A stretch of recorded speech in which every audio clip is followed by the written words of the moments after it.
Let me brag on you for a second, if I could. Thrilled to welcome Greg Revell, who couldn't ask for a better panelist as we are in this height of the holiday season. Greg is the CMO of Kohl's, America's largest department store chain, over 1,000 stores in 49 states. I guess too bad Hawaii. We'll have to think about what Hawaii needs to do to get that store to make it 50 out of 50. But also a fantastic previous experience as CMO of another hugely popular retailer, Best Buy. So really thrilled, Greg, to have you join us today as we close out the session. Yeah, thanks, Dallas. It's great to be here, and congrats on everything that's going on at Roku as well. It's been quite a ride this year. I'd love to get a little bit from you as well as we go through the session. It should be great. I think it's a perfect time for us talking about kind of the future of media. Well, since I am from Roku, as the largest streaming platform in the United States, we always like to start with the first question of what are you streaming today? Did you catch anything great? Did you binge anything great over the holiday season? Well, I'd say, first of all, I'm a huge sports fan. So thank goodness the NFL season and the college season are continuing the pace. It's been a little interesting. We had a game last night, right? The first Wednesday night football game we've probably had in a long time. I'm just thankful that we're kind of getting back to normal activity in the video space. So for me, it's sports. I just watched a great movie over the weekend called The 12th Man. I don't know if you heard of that one. It's a Norwegian film, actually, pretty esoteric. It's a kind of a World War II epic about a resistance fighter that escaped the Germans over the course of the war. It's pretty fascinating. So it's really cool how you can get these different films you might not see in a theater. You can get them from all over the world these days. That's great. I'm deep into Yellowstone. I just binge watched season 1. I think I would watch Kevin Costner paint a wall, but you're so right. There's so much great stuff out there. Well, let's just dig right into it. I mean, I think that is a lot of the sessions today have touched on this kind of unprecedented year that we're coming out of. And as we think about retail, from the growth of touchless shopping, something we never really, a term that wasn't even in the lexicon a year ago, online sales obviously growing exponentially. We saw that it was the biggest Black Friday kind of on record for the market, and lots of online growth there. We really are seeing, massive disruptions in television advertising with the upfronts changing. It would be great to just hear from your perspective. What are some of the major shifts that you've seen in COVID and from COVID-19 on retail, and particularly which ones are you seeing are really going to be more secular long-term, that a year from now, when we're no longer kind of concerned about, the impacts of COVID, do you think these changes will be permanent? Yeah, that's a great question. I think we're just kind of getting to the phase where we can start to predict the future. It's been such a tumultuous year. I would go back. So retail, and particularly apparel, that's what we mainly sell: apparel, footwear, and home. And the apparel sector is just totally transformed this year. First you have, very different wearing occasions, right? People are working from home, they're not going to work. And so what people are wearing every day is just very different. And also just the sales environment as well. So we were one of those sort of deemed non-essential retailers that had to close back in the early part of this year. So at that point, we essentially went from all of our 1,100 stores open 1 week to 2 weeks later, we're just a purely digital business. And as part of that, we had to make a bunch of changes. So one would be, obviously, we're going very heavily into digital marketing. So our whole marketing mix changed. In fact, we had been a very long-term print advertiser, one of the larger print advertisers in the US, primarily in newspaper, as well as quite a bit of direct mail. And one of the sort of early shifts that we made is we turned it all off. We called literally every one of our print partners, and we took it from tens of millions of dollars each quarter to literally zero over the course of about a month. And as part of that, we shifted heavy into digital, quite a bit of broadcast as well within that mix. And as the business has come back, we opened up our stores again, and we've gradually been bringing our mix sort of back to where it was. But that said, we've had a lot of learnings as well as part of that process. And so we're not going to go back as heavily as we did in the newspaper. We did have a Black Friday tab, as you could probably imagine, and a few others over the course of the season. But we actually don't see ourselves going nearly as heavily into traditional print as we once were. And even from a direct mail standpoint, we put a lot of that into a lot of the sort of social media, more direct. You can actually directly target a lot of this stuff, but doing it through social and other sort of digital forms rather than in print is far more efficient. And one of the other big benefits of that is it allows us to change the creative pretty quickly. So if you think about the lead times, in our production cycle, in a print world, we had to do it, 2 or 3 months in advance, essentially commit to what we wanted to sell and talk about. Whereas in digital, we can have an idea on a Monday and have it in market by the weekend. And so we've valued that flexibility so much. We were going to lean into that in the future. So there's a lot that's going to change from how we do the work, and also in terms of the media that we choose, we're really going to look for more flexibility, and of course, always looking for more ROI as well. That's great. I would make a quick pitch as well to any parents out there watching. Well, I know apparel and home goods are top for you guys. Kohl's has like the secret toy selection that I always feel like is where every other store is sold out. Kohl's always has that. It's in the far back right of the store, at least at our Kohl's, and I can always find what I need there. So if you're a parent looking for those last minute toys, you may not think of Kohl's top of mind, but hit the toy section because it's always rich with stuff, even to the last minute there. I'd like to pick on this flexibility thing a little bit because I think it's a really interesting topic that we're hearing an awful lot about, especially from where we sit at Roku. The flexibility now to be able to turn television buys on and off by region, to be able to flex around. If you're having a COVID spike and one state has shut down, you can move your spend immediately out of that into another state. If you're having inventory challenges, given your footprint, how have you, maybe you could unpack for us an example of how you've had to be very flexible and nimble, and where you've turned on a dime and how that's worked for you? Yeah, I'd say one really good example would be, with store openings and closings, right? You kind of hit on it.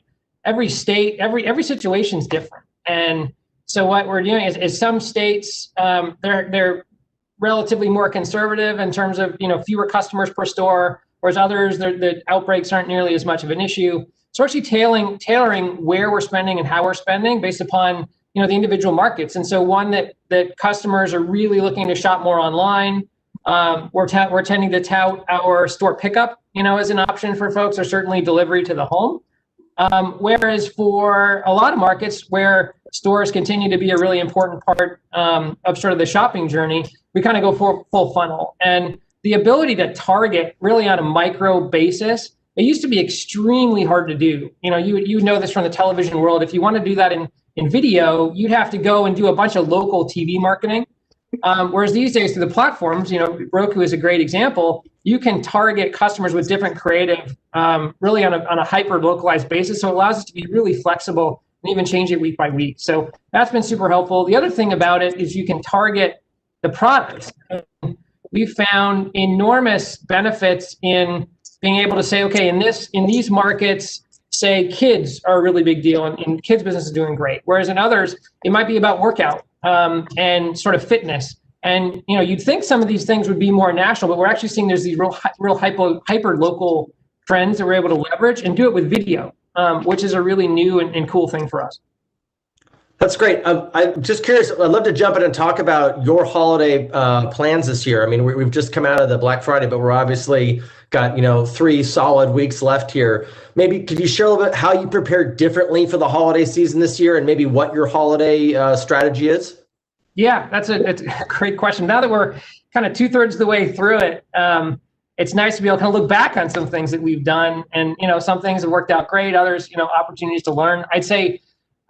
In terms of things that have worked out well, we had an insight really back in sort of the April-May timeframe that this was going to be a really different holiday, right? And what was going to be important to the customer was going to be different in 2020 from what it had been in prior years.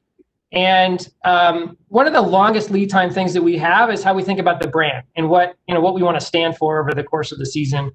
And so actually all the way back in April, May, we decided to move from a very sort of celebratory, bombastic tone, which if you kind of look back at our prior ads, they were sort of over the top and really exciting and very energetic, I would say. And we felt, based upon where we were, that the country was probably still going to be in a very different time. And we decided to really root into this sort of core emotional need around connection.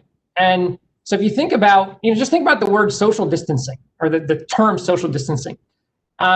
It's of course absolutely necessary for the physical health of everybody in the US, but it's enormously detrimental for the emotional health of everybody in the US. And as we've sort of gone through the pandemic and we talked to our colleagues and our teammates, this sort of need for social connection is probably the greatest hunger that people have right now. More so than even having great Christmas gifts and stuff like that in the holiday period. And so we decided to really build a whole campaign around the sort of idea of emotional connection and really how does Kohl's play in this space? And for us, it's about, we do create bonds between families, whether it's in shopping and gifting and all sort of events and occasions that we support with, like Thanksgiving dinners and all the sort of great things that you do in your home. And so we really decided to make a holiday campaign with that sort of thinking in mind, to sort of leverage where the zeitgeist of the country was going to be. If we could, I'd actually love to show the spot, and I could talk a bit about sort of the outcome of that. I think we can do that with the miracle of modern WebEx. Let's see if our hosts can get it rolling. Well, while they tee up the video, let me ask you a kind of a deeper question. I'd love to get on the holiday, and we'll pause once the video starts rolling. Specifically, you mentioned these just kind of shifts you're seeing in how consumers. Oh, here we go. Good. There we go.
Hey, Dallas, I think you're still on mute. There we go. Oh, can you hear me now? I was just saying, I don't know about everybody else. I've got tears in my eyes. I'm an emotional Italian guy, so I get those things get me right here. But talk to us about that. I mean, Willie Nelson, awesome. I mean, amazing. The song. I mean, what was the strategy behind that and the thinking? It's obviously a very light touch. Yeah, it's not meant to be a hard-hitting ad at all. In fact, quite the opposite. We really wanted to sort of hit where the emotion of the country was going to be. And the one thing that we wanted to balance with, there's a sort of a sadness, if you will, about everything that we've been through. It's been such a difficult year. But that said, we think there's hope, right? And especially now, there's a vaccine, and I think people are starting to sort of see the end of the tunnel on it. And we didn't know any of that, of course, when we produced the spot, but we did want to paint a picture of hope and positivity, and creating connection even where it's difficult. And I think the team did a really nice job through that in the storytelling involved to really bring that to the customer. And we've gotten really good feedback on it. We're obviously looking to kind of elevate Kohl's in the customer's mind, and we think this spot really helped us do that. That's one of those ads you want to see over and over again. As a user. Let me just dig a little bit into your ad strategy. I think one of the trends that we saw this year, at least from a Harris Poll survey that we did, but I think we're also hearing it from retails, is that the holiday season began a lot earlier. We saw that fully a third of shoppers began their holiday shopping in September. And that elongated season, what we're seeing from a lot of our advertising partners, has meant a need to be fresh and creative with advertising. Whereas you don't just get 1 week. Black Friday for many is month long, and others This is obviously a very powerful ad that you've shown, but maybe talk to us a little about kind of how you cadence your overall ad strategy for the holidays. Yeah, that's a great question. We changed a lot. In addition to changing the brand tone of the company, we've also started a lot earlier. So you probably recall Prime Day was in the early part of October this year, and I think for a lot of retail and for a lot of customers, that sort of marked the beginning of holiday for this year. Yep. And so we really started our campaign at the beginning of October. Used to be consumers would hate it when you did that. We would get complaints if we had any sort of holiday stuff in the stores. But this year, I think customers are actually really looking for it. They were ready to kind of move into the holiday season.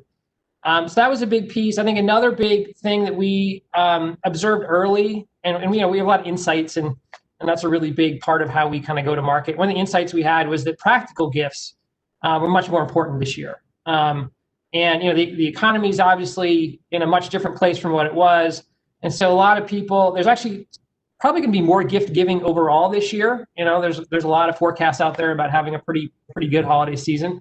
But in terms of what is given, it's really an emphasis on what are people going to use. It's not that thing that you're going to get and say, wow, that's amazing, wear it once and call it good. What customers are really looking for, gift givers are really looking for, what is that recipient going to love and use and sort of make it part of their everyday lives? And so we've tended to focus our content this year a lot more on these everyday practical gifts. And then to your point, the whole season itself, it's like November is like one long Black Friday. And so to sort of reflect that, we like everybody, we had our stores closed on Thanksgiving this year. We thought that was just a great decision. First and foremost, it was for myself personally. I got to spend my Thanksgiving with my family for the first time in many, many years. Usually we're out and about doing a lot of things with our stores, but also for our store associates and our customers. I think they really appreciated being able to take that day off with their families and then sort of pick it up Friday. And so instead, we started our Black Friday on the Sunday before. So we had a big event the previous Sunday. Did lots of customers sort of we don't call them doorbusters anymore. We call them super deals. But lots of great deals for customers that wanted to shop early and sort of throughout the week. So I think a lot of those things will probably stay in the future. There's certainly a lot to be learned about what the customer's expectations are for the future. But we actually really liked how it played out this year. I think that's great. One of the interesting data points that we saw from the research that we've done is that it talks right into what you're speaking, is that a third of holiday shoppers said they were going to buy gifts for people that they could specifically use to make dealing with COVID easier, whether that's working from home. A whole new holiday gift event opened this year. And we saw another data point that said a third of consumers said they were going to be buying more gifts for more people because they weren't going to be able to visit them this year. So yeah, I think that really plays into those two trends that you're speaking to. You were talking a little minute ago about kind of the sales funnel. I wanted to get back on that because I think we're seeing this kind of interesting shift in how we used to think of the sales funnel. I'd love to get your thoughts on it as a large advertiser. Traditionally, television was top of the funnel awareness, and we had our digital performance at the bottom. We see with streaming that it's kind of flattened that. You can do direct performance. I think one of my favorite statistics that I've seen this season is 2/3 of millennials said that they have paused an ad they've seen while they were streaming to go research and shop for that product in real time. And that is just a complete shift in how we used to think about that. How is Kohl's thinking about the journey when you capture that consumer and how you're converting them with all the channels that are there? Oh yeah, it's so awesome that you can do that, by the way. I love just the whole experience of watching TV or just any kind of media. It's like the consumer is so much more in control. It lets people do things like that. I'd say the big thing for us was the flexibility, and so that's become such a more important part. And to your point, TV has always been sort of this long lead time, highly produced. But it was one thing you had to make a lot of choices, 3 or 4 months before the ad would run, and we've really moved away from that. I'd say, that holiday spot was probably the longest lead time thing we've done in a long time. And we shot it about 2.5 months ago. So, call it 2 months before we had to run it is when we had to make the final decisions on it. But the vast majority of our content now we're producing within 2 weeks and wow. Really distributing across all channels. We have an in-house TV and print and sort of photo production studio, so we can make any kind of content that we want. and have it, if it's relatively low production value, we can get it up, within 48 hours. If it's a little higher production value, a couple of weeks. So, and then you combine that with the media channels. And, you're well aware of this. The upfronts are just a very different world now. I don't think we'll ever go to a pure scatter market, or at least not in the near term. But we're certainly in a world where we're valuing media partners who can give us a lot of flexibility. We will certainly spend, plenty of money in the future. It's not a matter of budgets being low, but what we want is the ability to move them around, both in response to how customer behavior is changing, what products and content they want, as well as we're often going after different kinds of customers. And like a really good example during COVID, a lot of people's behaviors changed, right? And so one of the things that we wanted to do, we noticed that there were lots of new customers in the market that we just hadn't seen before. And let's say their local store was closed. And so they were now looking for new places to shop for various products that we sell. And so we really went deep into prospecting, much more so than we would have done in sort of an ordinary environment, to try to bring in all these new customers. And in order to do that, we want to be able to target, very specific demographics and very specific behaviors through like OTT providers. Providers allow us to do that now. The social channels, Google, like they've all really advanced their capabilities to go after very specific targets and to use any kind of content that you want. It could be a real hard-hitting promotion, but it could be something very brand-oriented, or maybe it's a style-oriented piece. So just that flexibility that we get now it's really impressive, and we've had to change our whole production chain in order to be able to take advantage of it. That's interesting. I'd love to dig in a little bit more, because this concept of prospecting and going after new folks, one of the things that Kohl's has that I think is just so strong, I see it in my family, is this loyalty concept. And I know that you all launched kind of in the midst of all this crisis that's going on in the world, you took it upon yourself to redo your vision for the company. And maybe you could walk us through a little bit of that, because I think it's both the timing of the exercise is fascinating, but you really leaned into loyalty in a time where a lot of people were saying that maybe it's more about convenience and value and price, but maybe help us understand a little bit kind of the data and the thinking that got you there, and what this new mission and vision values means for your company and how you're approaching the consumer.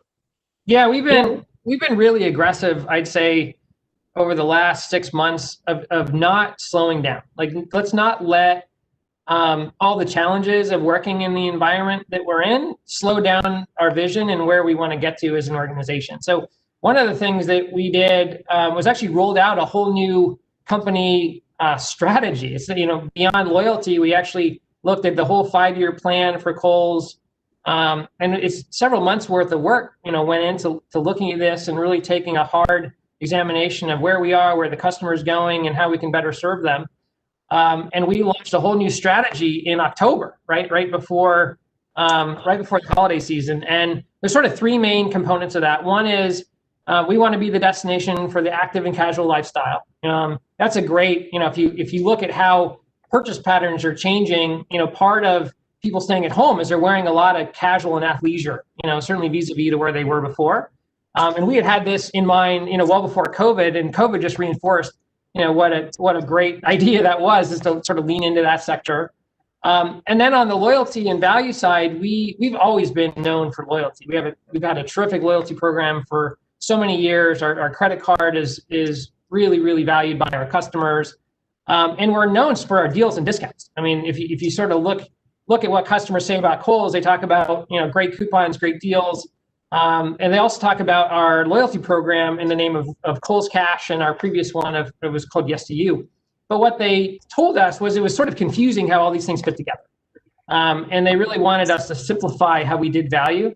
So part of that was, let's streamline the loyalty program. Let's make Kohl's Cash the center of that. So we previously had these points that we would issue. So we got rid of the points, and now it's just 5% Kohl's Cash back every day.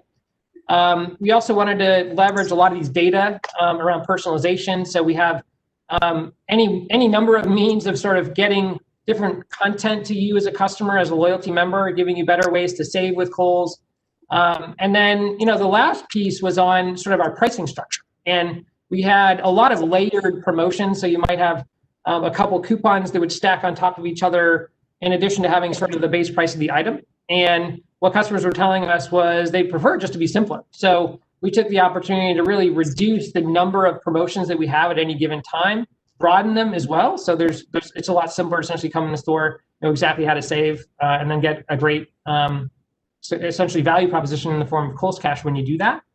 And then the last piece is really on the experience. And we've invested a ton in our omni-channel experience. Almost 40% of our e-com orders were actually fulfilled through stores in the last quarter. So we really wanted to beef up our capabilities there, both for things like drive up, where you can drive up with your car, pop the trunk, and an associate will put your product right in the car, as well as how our stores can be a really important part of getting product to you faster. So we launched all that in the middle of the pandemic, and we think it sets us up well, not just for the holiday, but for the years to come. Just to add, kind of one more ornament on the tree of things that you've added. You made your announcement this week with Sephora. Maybe you could talk a little about how that fits into your strategy. Have you ever done anything like this as a company before? And what's the vision behind that? Yeah, we're super excited about Sephora. Just a truly world-class organization, the global leader in beauty. And we as a company for a long time felt that beauty was really important to our customer. We have a very, very strong women's business, one that we want to continue to invest in and really drive. So part of that is in offering more relevant product, particularly in athleisure, like I mentioned. And they really wanted more of a one-stop shop from us as well from a beauty standpoint. And so when we had the opportunity to partner with them, of course, we just jumped on it. And we're really excited about, one, their people are just amazing. The cultural fit between the two. We love innovating and trying new things. I could talk about all the experiments that we try. Sephora is very similar. They're always trying new things. They're always bringing in new brands. So we really love that about them. And they have a great store as well. So we released sort of a rendering of what the store is going to look like. We think it's going to be just an absolutely fabulous place for the customer to come in and shop for beauty. So we're really excited about the partnership. We think it brings a ton to Kohl's, and we think it gives great access to Sephora as well, to a bunch of Kohl's customers who are really going to enjoy their product. That's great. We talked earlier about kind of the changing media landscape and, cord cutting and how, in some cases, 1 out of 3, even more in some others of target consumers have no access to cable today. They've cut the cord. And one of the questions that's coming via the chat is, it's basically right on this. So I'll just give it to you now. It's, what trends in consumer media consumption behavior are causing you to shift differently? You touched on this a little bit, but I think they're specifically looking like, is it from that secular trend conversation we're having? Do we think you're ever going to go back to the dollar levels you were at in print? Are those moving stronger into, social? Are you seeing social decrease now that you can do performance with CTV? Maybe just talk about kind of some of the media trends shifts that you're seeing. Yeah, I think there's a couple lenses that at least that we look at. One is sort of the form of the media. So we look at sort of video, outdoor, more graphical, and then you have sort of like Google, shopping type products. And I'd say where we're going is more in terms of high fidelity. So, richer imagery all the way up through more video. And what we really like is that essentially every channel now has some sort of video product associated with it. So consumers are, it's not, it used to be in the old days, TV was where you did video, and then everything else was, at most photography, and then, sort of text and less fidelity below that. Now virtually everywhere a customer is, video is the primary or the best way to really convey a rich message. So we really like that. In terms of over the top, we love the flexibility of it, like I mentioned, and the ability to really target in ways that you couldn't do with TV in the past. And also the lack of commitment, right? So if we find something that works, we can very quickly do more of it, which is just incredible. And then if it doesn't work, that's fine. We don't have a long-term commitment to it as well. And so we like that a lot. And the measurability, right? That's a really big deal. Historically, a lot of video has been measured by impressions, right? Or audience share. And that's great. We have plenty of ways to try to translate that into, top line and bottom line performance. But with so much more of the data connectivity that we're now able to have, we can actually determine what drives true sales in a given store on a given day. And so that gives particularly our analytics teams a tremendous ability to help us leverage our spend more. So I'd say long term, we're going to put a lot more money into those types of channels that allow us to measure, put a lot more money into video with respect to a lot of other forms of media. And I think, print, it's a great question. We'll continue to do direct mail. especially for our most loyal customers, but probably less so over time. Next question from the chat session is kind of a personal one. And it says, how has your personal leadership style changed over the past few months? Have you been able to develop more personal relationships with your colleagues and partners, or maybe just talk about you as a leader, you run a large team. How have you managed that, and how have you seen your own leadership style adapt? Yeah, well, I'd say it's a challenge in so many ways. It's something I talk about with my direct reports all the time. With everyone at home, a lot of the serendipitous conversations that we used to have are just gone. And you can see I'm in my office. There's a very, very small group of us who are in the office every day, and I've been able to come in. But my sort of typical routine was like a couple times a day, I would walk the floor. And we're pretty centralized, so the vast majority of my teammates are right here in the building. And so just being able to kind of walk around and say hello to everybody, or check in, like if I had a question about something, or I want to congratulate somebody for something really cool, I could just walk into their cube. And I'll be honest, I really miss that. It's so much harder. Like I'll text people now, and I'll try to reach out that way, but it's just not the same. And so I would say I'm among all the different companies, everybody sort of has a different point of view on sort of how they want to work going forward. I think we'll be more flexible, and we're not going to be all the way, everybody has to come back to the office, but I certainly personally look forward to the day when I'll be able to see a lot more of my colleagues here, face to face. I think it makes a big difference. But I've had to work really hard, I would say. I'm doing a lot of like cross-team video messages. I do weekly emails to the team. I encourage my colleagues to just reach out anytime. I've always sort of had an open door policy, and I'd say I wanted to emphasize that more. But also I've wanted to kind of mimic a lot of the routines that we had before. And what I've found, a lot of people feel like this home environment is so jarring. It's so different from what they're used to. A lot of them sort of crave routine, right? And they want sort of regularity in their schedules. And so I've tried to do that as well, mimicking a lot of the behaviors and systems that we had in the past. And so far, the results have been good. I'd say people are generally appreciative, but a lot of people are looking forward to coming back. A similar question came in. I think it's probably, we have a number of folks who are in the marketing space, and they're kind of asking specifically how you're building teams now. So, the question was, how does a marketing leader structure a team to make sure you're recruiting candidates today that have kind of the diverse skill set that marketers need, from both understanding the tech. If we just think about how the role has changed in the last 5 years and how much more is technology driven, like how are you thinking about recruiting the right talent? How do you structure your team to make sure that talent both wants to come and stay at Kohl's once they're there? Yeah, that's a really good question. So I've worked a number of different places and actually had a different team structure in essentially every team based upon the needs that we have. Whereas as a company, we're very collaborative. Like there's no one function that can kind of work in its own silo and get its job done. So the way I built it, I'm super close with my cross team sort of executives. So on the wall next to me, our CTO sits there. He and I are very tight. To your point, technology is an important part of marketing these days, if not the most important collaborator. So he and I are very close. Our CFO is one door down from that. I probably talk to her 3 or 4 times a day. So I think it's really important, as a senior marketer, that you have really good connections across the company. You can't just sort of stay in your own world because it takes so much collaboration. And then in terms of my direct reports team, it's pretty simple, actually. I have 5 direct reports.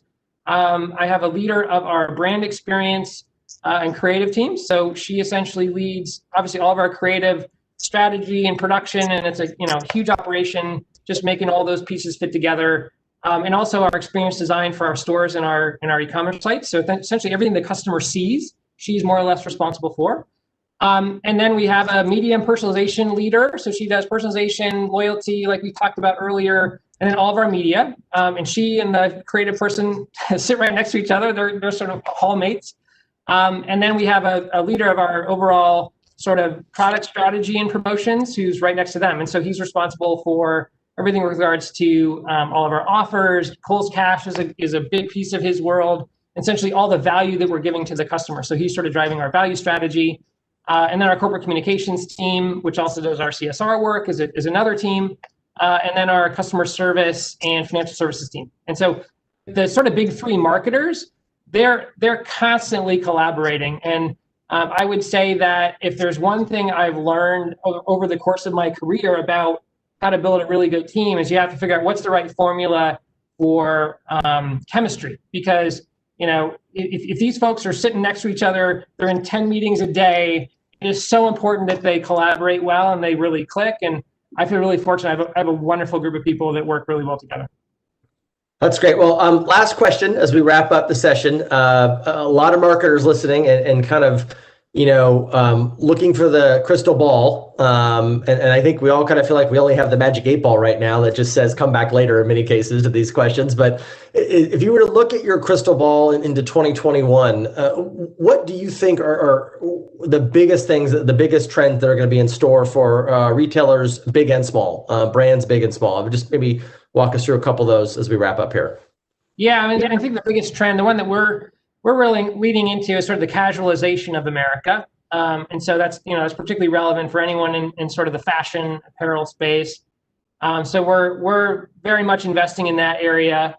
I think the other one is omni-channel. And, you know, you have Amazon, obviously a pure play e-commerce player, though it's interesting that they're moving increasingly into brick and mortar, you know, including a pretty big partnership with us. And then, but you look at those that are really succeeding, and I think the real winners are those that are doing a great job at both. Like, it's really, you can't, in my view, you can't be a great digital only player and really get big, but nor can you be a really great brick and mortar player without a digital strategy. And the companies that are really winning now are those that have invested over many years in those capabilities. And I think you'll see that continue to grow, even, and customers will come back to stores. So particularly that store piece will be important again. I think the buzzword of the day is the casualization of America. That is a brilliant insight that I think will have a lot of usability for lots of marketers. Well, thank you so much. I see that James has come back. Greg, we're thrilled to have you today and for your insights. Thank you. Best of luck to Kohl's. We know you don't need it. Things are going great. And thank you in advance for all the gifts that will be under my tree from Kohl's. The kids are thrilled already. But James, over to you. Great.